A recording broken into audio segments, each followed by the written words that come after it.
Hey everyone, it's Peter Kerr from Daydream Nation, and I've got the Parish of Rock back to the channel. How are you, Parish? I'm very good, Peter. Thanks for inviting me back. Always a pleasure. It's an absolute pleasure to have you on the show. We are going to talk about a band that left a little bit of a mark in 1984, Twisted Sister. Now, we are not going to talk about Twisted Sister Stay Hungry. We're actually going to talk about their 1985 follow-up, which was Come Out and Play. And the topic of this conversation is this album misguided or misunderstood? So, before we talk about the album and do a deep dive song by song, what was your first encounter with Twisted Sister, Parish of Rock? Well, I was involved with Twisted Sister fairly early on, actually, 1980, and I can't remember whether it was a review in Sounds or whether I heard it on the Friday Rock Show over here in the UK. But the song I heard was this one, initial single, "Bad Boys of Rock and Roll." This is on their independent record label. I don't know if you can see that, Twisted Sister Records. And at the same time, when I went to buy that from a record shop in London, they used to do imports, a shop called Shades, which was just around the corner from the Marquee Club. And at the same time, I also bought this single, "I'll Never Grow Up Now." So Bad Boys of Rock and Roll made it to an album. "I'll Never Grow Up Now," I don't think ever made it to an album, maybe to a greatest hits, but not the original albums. And so I guess my introduction was when I first heard them, they just sounded like a classic 70s glam rock band. I mean, both of those singles are just could be Sweet, could be Slade. It's got that kind of sound to it. Maybe a bit Kiss-like as well. But I certainly didn't think of them as particularly as a heavy sort of a heavy metal band. I thought them as a glam rock, and I don't know if you can see that image on the back of one of the singles. You can sort of see almost New York Dolls in the look that they've got there, if you see that. Yes. But the logo was there from day one. That TS logo that they had was there from day one. So certainly the kind of the image and the branding, if you like, was there very early days. And I really like that. I then got Rough Cuts when that came out. So this was an EP, which was on Secret Records. And on the back, there's I don't know if you can see that, there's a shot of them at the Marquee Club. And I was there at that gig. I saw them at the Marquee Club. So that would have been either 80 or 81. I should have checked before we came on the exact date. And I just thought they were fantastic. I mean, Dee Snider was larger than life. The rest of the band, but I suppose visually they were crossed between Sweet and Alice Cooper at that stage. And I guess musically there was the Sweet and the Slade kind of sound, but there was also a heavy sort of Judas Priest. I then got Under the Blade when it came out, which is probably the more classic kind of look to Twisted Sister that most people think about, with a more sort of traditional rock look on the back. That's my favorite album. That's got Bad Boys of Rock and Roll on it. The B-side to one of those singles was Under the Blade, which was obviously the title track. So you got the two sides of them there. You got that kind of glam rock with Bad Boys of Rock and Roll and the heavy metal or heavy rock. Unlike the States, the UK wouldn't have had a problem with the image, because we were all into that kind of glam rock stuff anyway, you know, because we'd had it in the 70s, and they certainly weren't effeminate to glam rock, which maybe Motley Crue or maybe even Girl from the UK suffered a little bit from. They were kind of like butch men in drag kind of heart, you know, sort of glam rock. So they went down really well, really liked. And then Can't Stop Rock and Roll came out. Great album, classic image on the back. This had a top 10 single in the UK with I'm Me. And if you haven't seen it, certainly watch them on Top of the Pops doing that. I mean, it's just fantastic. It's really funny. The audience don't know what hit them. So brilliant watching them on Top of the Pops. And then I think it was Stay Hungry after that, but I was on to getting cassettes by then, so I haven't bothered to go and get the cassette because there's no point showing up the cassette. But again, still into them. So that's kind of my history with Twisted Sister. I must have seen them 3 or 4 times during that period, including at Donington at one point, I think. Certainly at a festival, but I think it was Donington. Yeah, and great. I mean, I suppose you would say I was one of their fan club, which were the SMFs. I won't say what that stood for. Those who know Twisted Sister will know what that stood for. So I guess I was a fan club member from that respect. But yeah, really liked them. So I was a big fan from. I won't say from day one because I think they've been going for quite a long time in New York, haven't they? And playing the clubs there. But they Yeah, in made the their break, 70s. I think, probably in the UK. Yeah, exactly. But I think they made their break really in the UK in 1980, 81. Yeah, thanks for that. Yeah, they were kind of like a regional phenomena in New York, one of the biggest unsigned acts, and were selling out really decent sized venues in New York. But in respect to the rest of the US, it was like Twisted Who. And it was definitely a long road for them to get Yeah. signed to a label. Hence, a lot of the independent releases of Twisted Sister. Anyway, parking that to the side, my introduction to Twisted Sister was MTV in 1984 with We're Not Going to Take It. How many times did I see that video clip and have a chuckle? I loved it. It was just one of those raise your fists in the air sort of anthems. And yeah, just loved the video clip. It was just funny. And I Want to Rock, which is a little bit more of sort of the same theme, very comic. Another anthem that was lovely as well. And I had the Stay Hungry on the cassette tape, enjoyed it. The Price, like that song. I thought top to bottom it was a pretty solid album. And, Twisted Sister, they toured Australia, but I didn't see that. I think I was a little bit young. I think that was in 1984, 85. And Dee Snider has toured Australia as a solo artist, but no more Twisted Sister. I think they only did the one tour off the back of Stay Hungry, which did reasonable business. So there you have it. So why don't we get stuck into the album and we'll do a deep dive and we'll talk song by song, take it in turns. So the first song is Come Out and Play. What do you think of this song? Well, I think it's a bit of a silly start. I think they're trying to sound like a horror film, but it kind of feels like it's a comedy spoof of a horror film. But I think when the song gets going, I think it's pretty good. It's very Alice Cooperish, I think. I like the guitars, pretty frantic. I like the drumming, the vocals I like. I think it's almost, I mean, 85 would have been at the height of thrash, I think.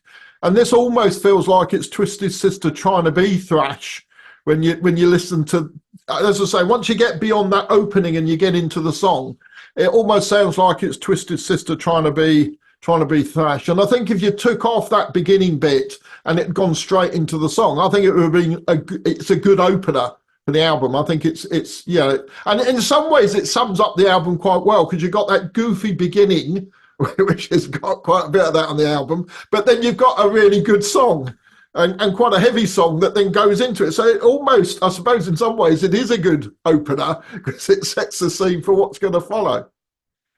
Yeah, well, I think Dee Snider is doing a little bit of a tribute to David Patrick Kelly from the Warriors. Warriors come out to play, and Yeah, that's true. he does a really good imitation of that. And you go, all right, this is interesting. It's a very aggressive opener, and not looking at the song, researching the song list from the day, I would imagine this would have been their set list opener when playing concerts around 1986. It's got triple tracking of his vocals. There's a lot of call and response. And AJ Paro's drumming, Actually, H.A. Perro's drumming on this whole album is quite sublime. He's playing Hell for Leather. He just drives it along. I think it's a real nice opener. It really sets the scene for the album. But as we go deep into the album, there's a lot of split personalities, and it just probably doesn't know where it sits. Leader of the Pack is an example. What do you think of this song? Well, I unlike most, I'm not offended by it, and I think that's probably because there's a version of it on Rough Cuts, which was the kind of the second thing I ever got. So I was familiar with them doing it then. They used to do it live as well, and I think at the Marquee show they played it live, and it came across pretty well live. So I don't have an issue with them doing the song because I was familiar with Twisted Sister doing it. Having said that, though, I much prefer the Rough Cuts version. It's a heavier version, and I think it's more in keeping with the overall Twisted Sister sound. But yeah, I don't mind it. I think one of the things that I think is really fun. I don't know if this song was a hit in Australia. Did you have Jilted John by Jilted John? Was that a hit over there? No, sorry. No. So Jilted John was a like a comical punk song from 1979 or 78, and the guitars on this song reminds me of that song Jilted John. So I can't help but smile when I listen to it because of the guitar, I think, and that similarity. So as I say, unlike a lot of people, I'm not offended. I think it was a really poor choice as a single, because I think it was the first single off the album, and I think it was a really poor choice for the single. But for me personally, I don't mind it. But I wish they'd done it much more like the Rough Cuts version or what they used to do live. I think they ham it up a bit too much on this version. Yeah, I don't like a lot about this song. I'm not offended, but I just think it's ill-advised and it's a bit of a head scratch. Firstly, to release it as a single, this guaranteed this album was DOA, Dead on Arrival. The film clip is just nonsensical. I don't know if you've ever watched the film clip. I actually watched it ahead of this show just to reacquaint, and it's just stupid. They're sort of a lot of the film clips off this album are pigeonholing themselves as a kind of really jokey. And when we get deeper into the album, a lot of these anthems and songs are kind of serious.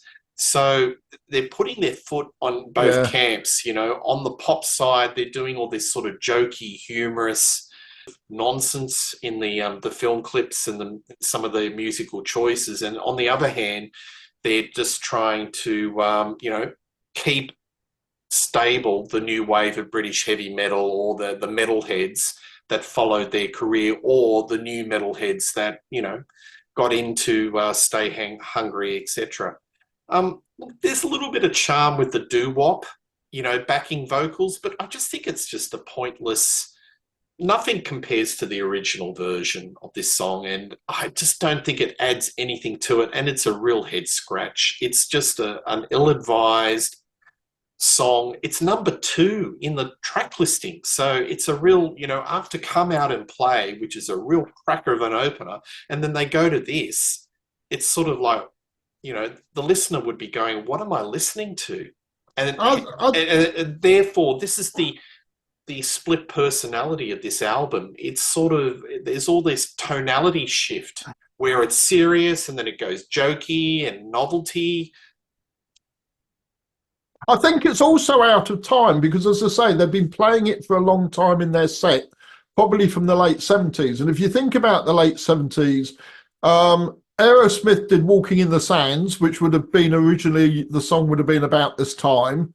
And Kiss did And Then I Kissed Her, or Then She Kissed Me rather, which again would have been that early 60s. So I think there was a thing in the late 70s where, for whatever reason, the sort of rock bands were going back and covering the Phil Spector type sound songs. And so therefore, if it'd been on an album in 78, 79, maybe people wouldn't have thought too much about it. I mean, I certainly didn't think too much about it when it was on Rough Cats. But in 85, it was a totally different ball game. And I think it's a song choice that they put in the set For the reasons I've just said, probably, but by 85, no longer relevant. Yeah, I think you're spot on. I think there was a rock revival in the 70s. Like when you think about the mid 70s, Happy Days, American Graffiti, even Susie Quattro, when a lot of those hits in the 73 to 74 were kind of throwbacks to the old style of, rockabilly and rock and roll. Leader of the Pack, if they released it around that time, it would have got more traction. But in 85, to the MTV generation, the song was like a little bit naff and, And why? also it's a jokey version, whereas I say the earlier version and Rough Cuts, I mean, it's still got its tongue in its cheek, I think, but they're not hamming it up so much. It's more of a rock version of it, and I think if they'd done that, people wouldn't have been quite so shocked by it, I think. But anyway, Well, but as a single, what a really bad choice. it is a bad choice. And I can tell you there was a lot of band conflict on this one. I think the band was at breaking point during this album because I think there were a lot of personality clashes on the direction on this album, and you can tell without even knowing and going into the machinations. You just look at the song list and the different shifts in tonality. You think this is not a harmonious band. It's all over the shop, and it's a band that's desperate to do that follow up to a mega platinum hit and trying too hard. The whole thing, try harder. Well, sometimes it's trying too hard. And when you try too hard, you make mistakes and it just doesn't come natural. So I think this is a big mistake. All right. So we go to number 3. You Want What We Got. What do you think of this song? Well, firstly, I think it's ironic because clearly they didn't have what people wanted because people didn't buy the album. So I think there's a bit of an irony to it. As a song, though, I don't mind it. I think it's kind of okay. It's got quite a good anthemic chorus to it. I suppose you'd say it's classic Twisted Sister. I wouldn't have been surprised if it'd been on one of the earlier albums. But I don't think it's one of their better songs either. So yeah, I'm fine with it. I don't have an issue with it, but I don't think I think it's an average song. Yeah, it's meat and potatoes, and it's got a gratuitous cameo from Alice Cooper. He doesn't really add much other than a little bit of colourful vocal. And, good to see Alice because I think he was just coming out of his darkness years. So this was like maybe a little minor lifeline to get back into the mainstream. But it's a very basic riff. The instrumentation's basic. What do you think of the production of Dieter Dirks? Because if you look at the stars on this album, it's $1 million. Dee Snider's pulled out all stops to get an all-star cast on this album, hasn't he? My view on the album now is I quite like it. Then I think it was I didn't think it was particularly sort of anything special at the time. I thought it was fine. You mentioned the drums earlier, and I think the drums are definitely one of the highlights of the production. But at the time, I thought it was okay. Now, I think it's pretty good because it doesn't have all the syn drums and all the synchronizers that a lot of bands in 85 were using. So I think it actually, I know we're going to talk about our feelings on the album today a bit later, but overall, I think the production stands up pretty well, actually, because it doesn't scream 1980s particularly. And as I say, I like the drum sound. I think in particular, I think is really good. Yeah, I agree with you. I think AJ's drumming and the drum sound is nice and doesn't particularly date it to 1985, which is a major tick. Fourth track, I Believe in Rock and Roll. So Dee is pledging allegiance to the United States of Rock. Are you convinced by this song? I am, apart from the chorus. I think the guitars are good. I think it's pretty heavy. I don't particularly like the talking bit that he does in it, but I think generally the verse is pretty good.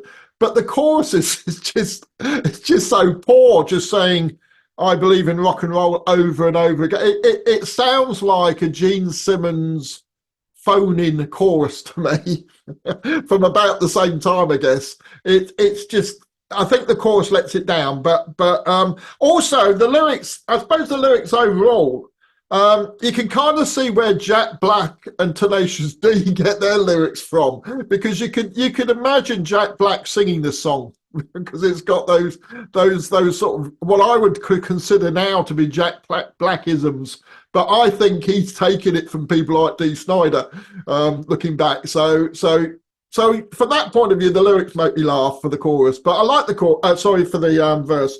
But I do like the verse, as I say, heavy, good guitars, but that chorus is so naff, it just lets it down. It reminds me of School Days of the Wasp's first album, which came out, I think, in '84. So similar. Blackie's of a similar wheelhouse to Dee. They're both lever-lunged. I think Dee's in really fine vocal form on this song. He's got that wonderful sort of, I'll say it again, lever-lunged tone. Yeah, it's a bit cliched. I forgive it. I really do, because he sings it with so much gusto and conviction. The cliched lyrics you kind of forgive, and there's a little bit of forgiveness in this album. You know, it's a bit of a call to arms with all the fans of hard rock and heavy metal. I think the word Led Zeppelin's mentioned a time in the lyrics. Yeah, it's not too bad. I like the old. You've got that basic call and response. It's not a bad song. So I definitely think he's of the view, if he says, I believe in rock and roll enough times, everybody will believe him. yeah, well, he's very forthright in his views, and Yeah. I guess this is, it would be remiss if we didn't talk about the him being a spokesperson for the PRMC, where you had typical Yeah. with the Filthy 12 or the Filthy 13, and he represented hard rock and heavy metal with such aplomb in the Senate hearings, alongside with, I think it was Frank Zappa and John Denver. What a motley crew they were. And my Yes. favourite footage, it was like Fonzarelli in a Happy Days episode where he got this scrawled out piece of paper and he laid it on the table, and then it was just the most eloquent, articulate sort of speech about the wrongful position that these folk were taking, about, it was basically a censorship and liberation and all that sort of stuff. And he just came across so well. He was so I, articulate. I I, think they were I don't know really if you, surprised at how well he was absolutely. conveyed it. Yeah. I don't know if you've seen the film My Cousin Vinny, but if you have, that reminds me of that because it's that New York accent and the way you come. But yeah, it was brilliant. I mean, I always liked Dee Snider in the band, but after that, he's a legend, isn't he? Now he's a hero, and so he should be, because he stuck his head above the parapet in a way a lot of other bands didn't do. He did. But the counterpoint to this is perhaps the reason why this album did not do so well. And in 1986, the band were kind of on life support. The tour did tank, is they were kind of overexposed. Because I read in 84 to 85, they actually toured America 3 times. So Dee Snider, in retrospect, said that perhaps instead of touring America 2 to 3 times, which is a lot, in such a short period, they should have gone to Europe, cooled their heels, and then come back to America. There's a lot of other reasons why this album stiffed, which I is don't the know. I song mean, listing and the song choice, but yeah. overexposure was one thing that Dee reflects on. Maybe, but then, I mean, I guess that was a very 70s thing, wasn't it? Because bands used to play all the time, all over, constant touring. And by the 80s, it was more MTV and video. So from that point of view, maybe again, their sort of philosophy and what they did was 5 years or 7 years sort of out of time, really. But I mean, yeah, I think they certainly fell away in Europe because they didn't come over. I mean, one of the things I didn't mention at the beginning is ironically, considering one of their singles I bought was called I'll Never Grow Up. I actually think I did grow up and grew out of Twisted Sister by the time this album came out. So whilst I did buy it and I quite liked it at the time, I was kind of onto other things. I'd moved on, and I think that was partly because they weren't over here. I think if they had come over more, and they'd toured this album and maybe toured the previous album more, they would have been much more in the face of people like me in the UK, and we would have still been with them. But we seem to be forgotten to them, and so we kind of forgot them as well, I think. Yeah, well, America's such an inviting target. I understand it. It's the Holy Grail. So they obviously, um, were told by the record company, keep touring, touring, touring, and yeah, but that was the downside. They Yeah. forgot about their loyal audience, and they paid the price, perhaps. Anyway, last track on side one. We're talking like in the vinyl age here. The Fire Still Burns. What do you think of this song? Well, funny you should say about the loyal audience, because this song really plays to the loyal audience, I think. I mean, I mentioned earlier that they kind of had the glam, Slade, sweet sound, but at the same time, they had other songs which were more like Priest and AC/DC. And I could imagine Priest doing this, particularly around that time. I think it's a really good song. It's one of my favourites on the album. It's even got that bit after the guitar solo where it goes fire, and then the drum sort of does a boom, and it goes fire, and it's almost the sort of AC/DC for those about to rock ending. It's got that kind of feel to it. So an element of Priest, an element of AC/DC in there. I think it's a really good song. A really good song to finish the first side on. It certainly makes you want to flip it over and listen to the next side. So yeah, one of the highlights of the album, I think. I agree with you. I think it's a cracker of a song. It's probably one of the best songs on the album. It's got that definite spirit of the new wave of British heavy metal. It's a galloper rocker. AJ drumming is just sublime. And I love Dee's vocals. They're actually triple tracked. It's very anthemic. And yeah, it's a great way to finish the album and sort of represent what the true spirit and the true sound of Twisted Sister is. So we flip it over and we go to Be Cool to Be Screw. Oh, good Lord. Over to you. Well, I actually quite like it. And the reason I quite like it is because it feels like it, again, if you go back to that 70s thing, you can imagine this being written in the height of Grease and almost like a pastiche and a piss take of Grease and a kickback against that. So, Bad Elton John. I reckon it's bad yeah. Elton John, mate. Well, maybe, but you've got Billy Joel on the piano, and I think the piano sounds like the sort of thing REO Speedwagon was doing in the 70s. I mean, pardon the pun, but it's old school rock and roll, isn't it? I mean, it's got that sound. As I say, it could almost be off the Rocky Horror Picture Show for its kind of overall sound, I think. So it's kind of got that musical side to it. It's not dissimilar to what Poison would do in a year or two later on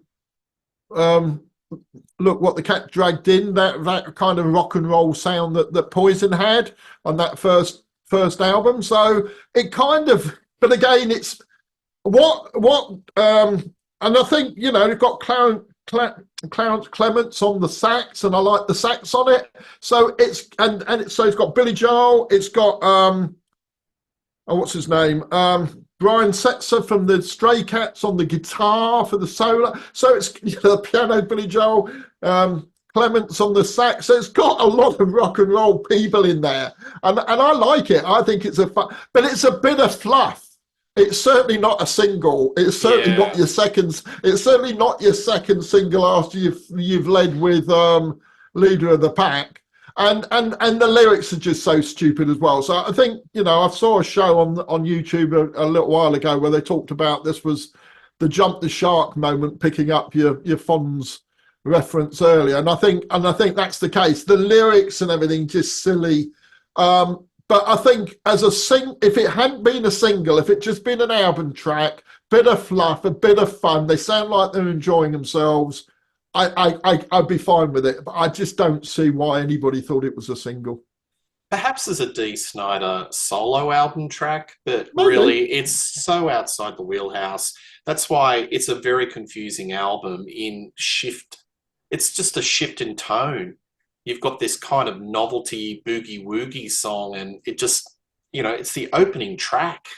You flip it over and you go, what am I listening to? Is this a Twisted Sister album? It's really, really strange. Look, the thing that killed this album, definitely, if it wasn't enough with Leader of the Pack, it was the video clip for Be Cool to Be Screw. It was never going to get past the MTV censors. So they had, actually, one of the actors in the actual film clip was a horror makeup artist called Tom Savani. And the whole theme of the song is, or the video clip is that the high school, it's set kind of in a high school, and all the students turn into these flesh-eating zombies, and you actually see a little bit of flesh-chomping action. It was never, ever going to get played on MTV.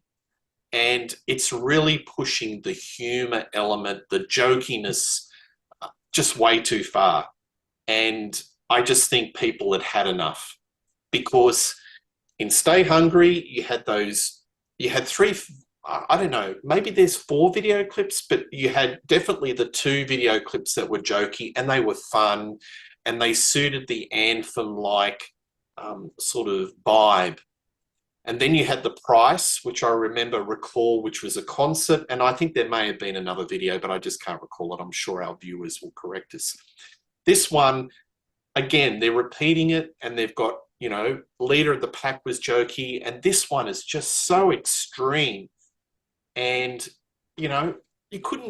kids would never be allowed to watch this. And it got banned on MTV, and therefore this album was just sort of dead. It was buried.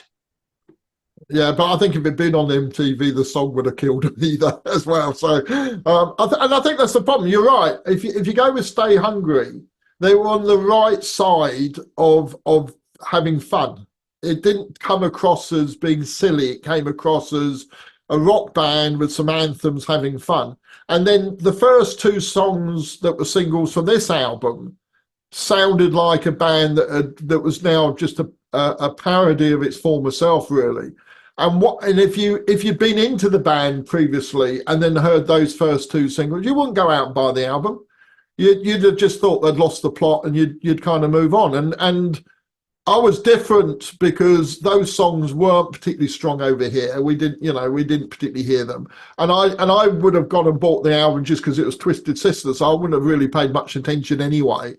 But I can see that if you liked Stay Hungry and you liked Twisted Sister, those 2 songs would come out and you'd just go, nah. As I say, they've become a parody of themselves, and they're not a rock band anymore. So you just leave it, and I guess that's what happened. Yeah, that's why I'm thinking it's just trying too hard. And I think there's a lot of committee level decision making here. And you can sort of sense albums that are like decision making by committee, where there's too many shifts in tone, there's indecisiveness, there's sort of repeats of previous riffs and ideas, and I just sort of get that sort of vibe in this album, that it's just too indecisive, and they're just trying too hard, and they're just throwing a lot of money with guest stars that don't really add much to it. Like Billy Joel's on piano, whoopee-doo. Yeah, I mean, anybody could have played that, couldn't they? I think I could have played that, and I don't, Yeah, no, it's nice that Alice Cooper, nice to hear his vocals, but, it's not like Joe Cocker and Jennifer Warren.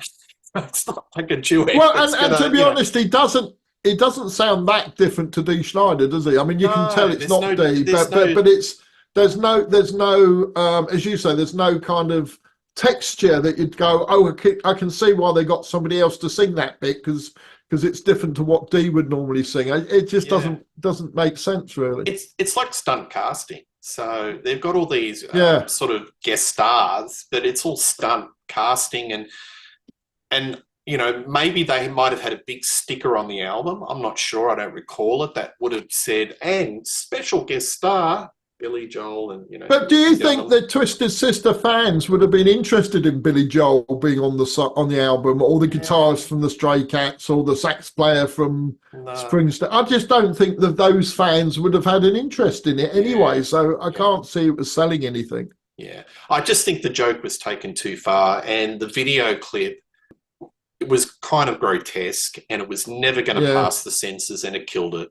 So this is a nice test case study in marketing that has gone bad. I also don't think it's a good track to start side two with either. It's just It a kind of very average boogie woogie number. It's just, yeah. Anyway, I a believe in little you. bit. Does this? I believe in you. Does this steady the ship?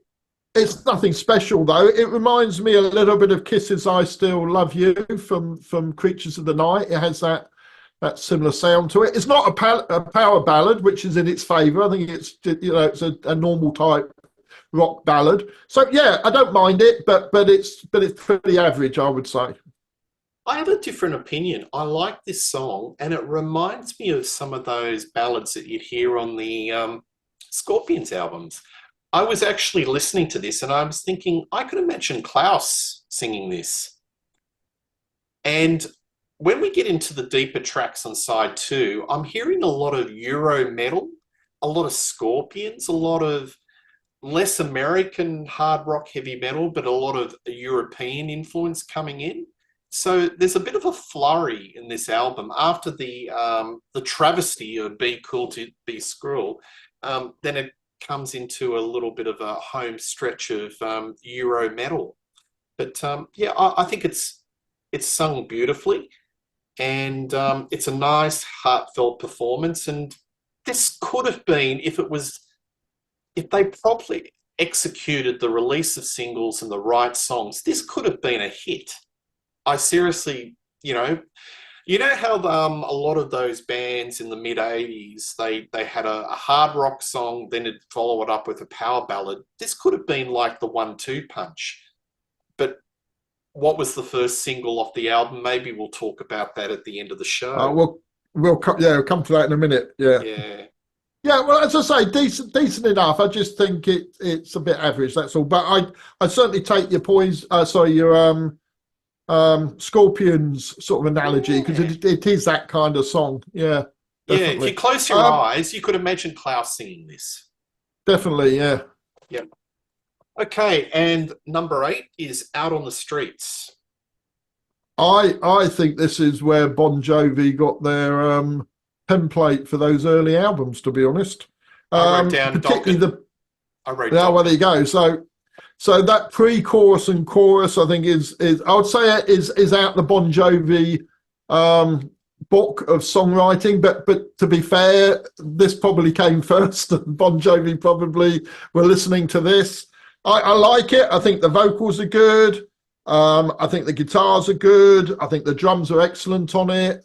And the other thing that when I thought about this sounding like Bon Jovi, I suddenly thought the other influence that Twisted Sister had on Bon Jovi is, if you look at the way that that Bon Jovi were dressed on those "Living on a Prayer" and "You Give Love a Bad Name" videos. They look very much like Dee Snider in the early '80s, and that sort of very colourful, glittery. So you could almost see an influence there as well. So I don't know. I've never heard Bon Jovi talk about Twisted Sister being a particular influence, but I can certainly see it from this song.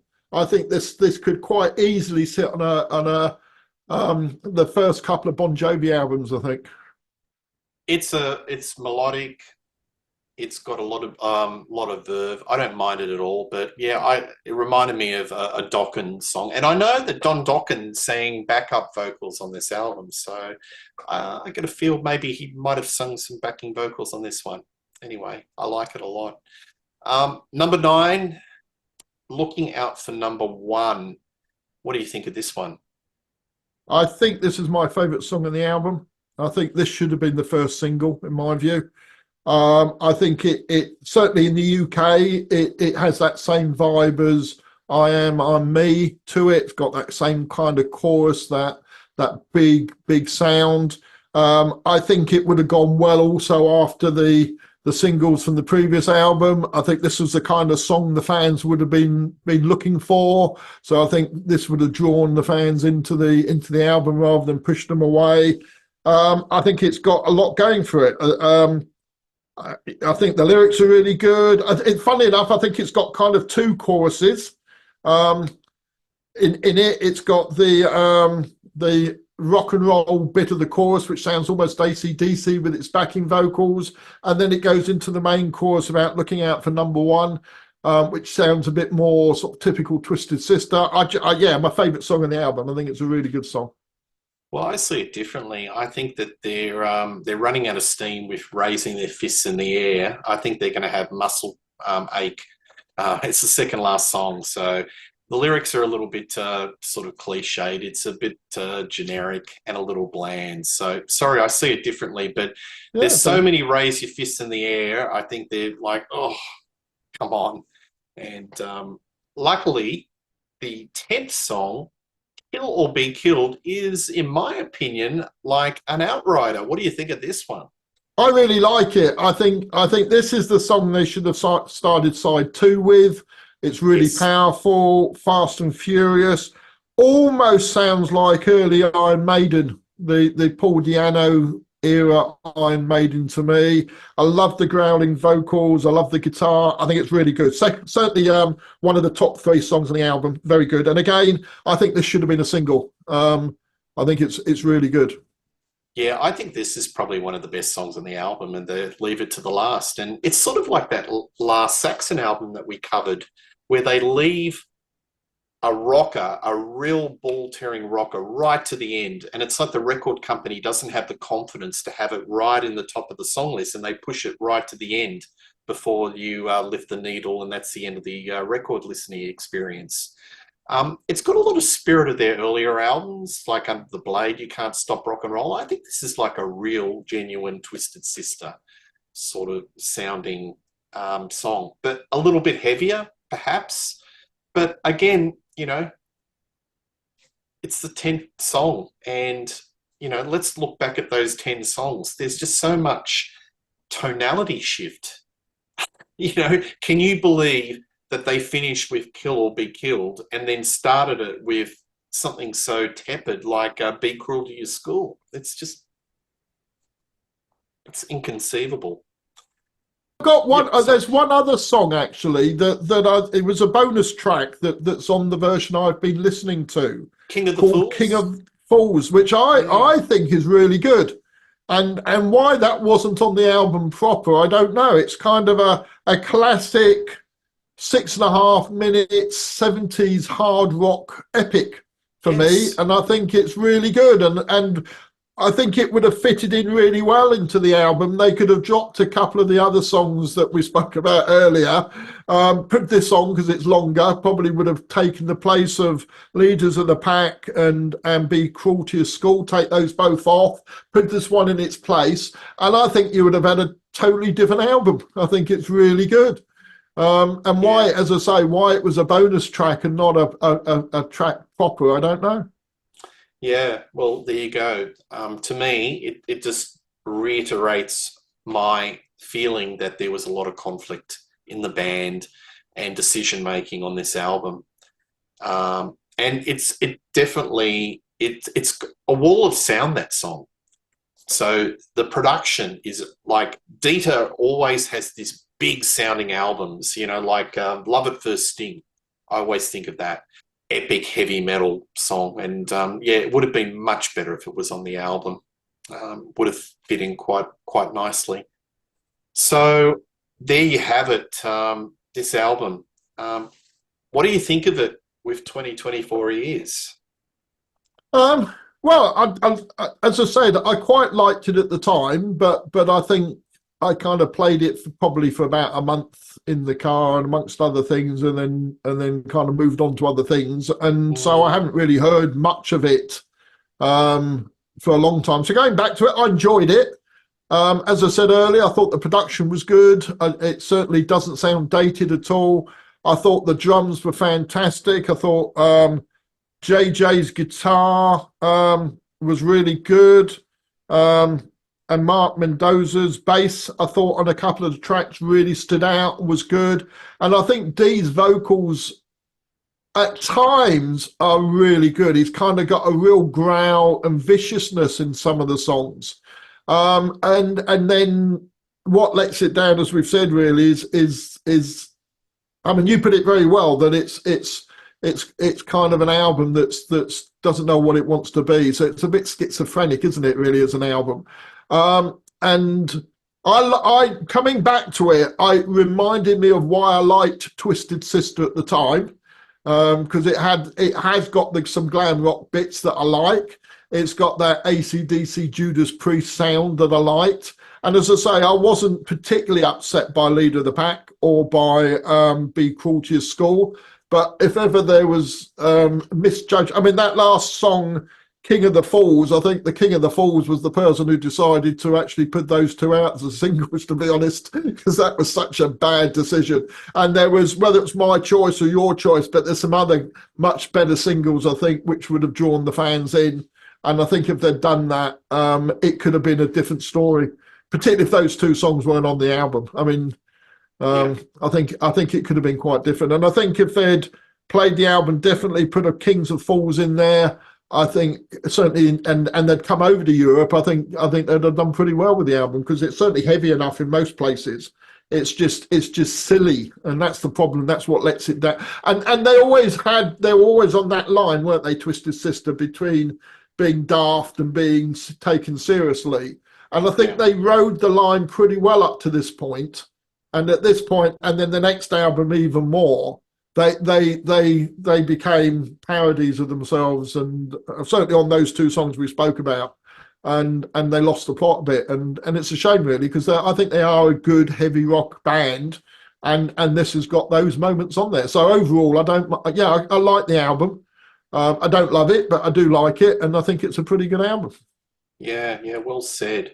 I think this was probably out of time and out of place. And just reiterating, I think they were just trying too hard.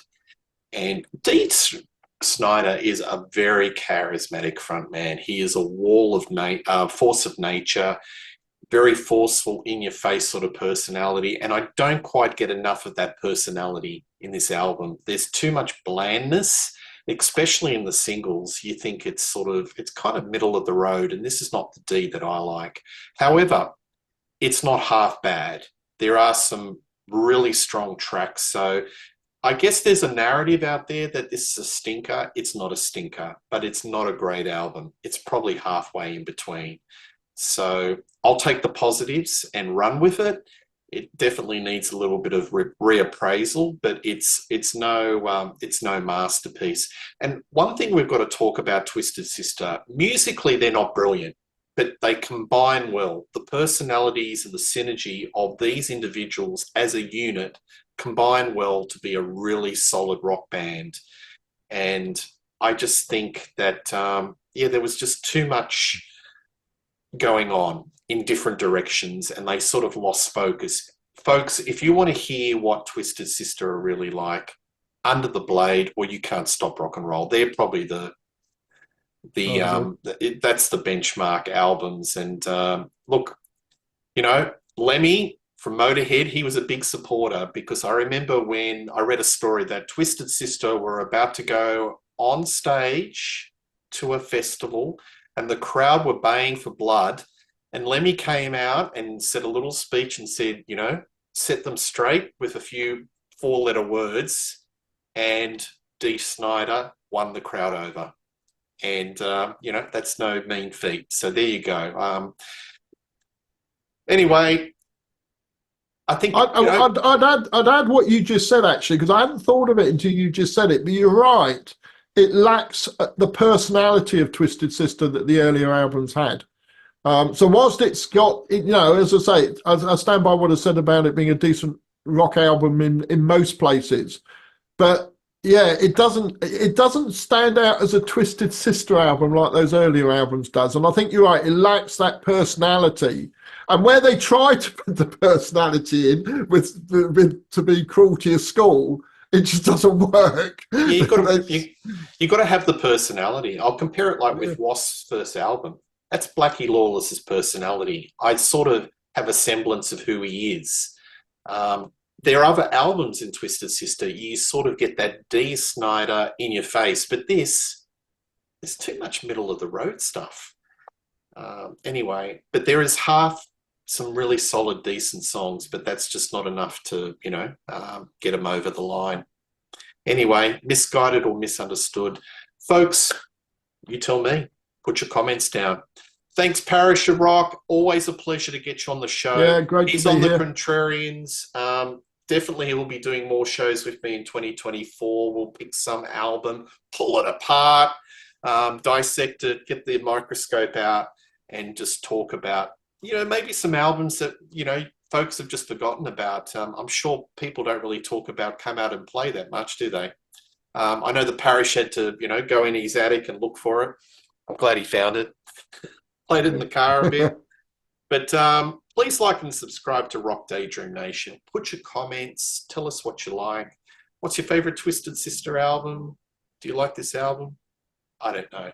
But one thing's for sure, me and the Parish of Rock will be doing a show very soon. Cheers.